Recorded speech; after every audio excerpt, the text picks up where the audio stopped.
Республиканың зур шәһәрләрендә традицион көзге авыл хуҗалыгы ярминкәләре бара. Түбән Кама районы фермерлары ял көннәрендә яңа гына түтәлдән җыеп алынган яшелчәләрне сатып алуны шәһәрдәге 3 урында оештырган. Көньяк сәүдә үзәге янында, Комета һәм Бызов урамнарындагы базарларда сәүдә гөрләп барды. Ярминкәләрнең барышын Түбән Камадагы коллегаларыбыз да күреп кайтты. Кәбестә 15, кишер 25, суган өчен килограммына 18 сумнан 40 сумга кадәр сорыйлар. Авыл хуҗалыгы ярминкәсендә җирле җитештерүчеләр катнаша. Тик Түбән Камалар билгеләп үтүенчә, бәяләр быел арткан. Бәрәңге алырга килдек. Выбор күп түгел. Нишләптер? Аны бит инде карап, менә алырга кирәк.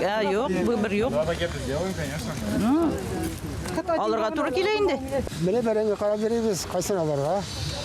İzdiriz, kaysı motorla, kaysı getirek, körüne navit.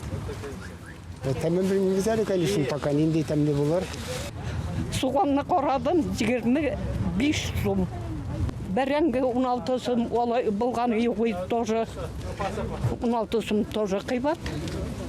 Ишлеген кишеге, наверное, нормально, наверное, без бәлки пенсия алабыз. Фермерлар билгеләп үтүенчә, быел бәрәңге уңышы белән әллә ни куандырмаган. Шуңа да бәяләр узган ел белән чагыштырганда кыйммәтрәк. Сораучылар күп, икенче урында суган, ул да киштәләрдән тиз китә икән. Кәбестәләр исә әле аз. Соңрак алып кайтырга вәгъдә бирделәр. Приходите еще. Спасибо большое. До свидания.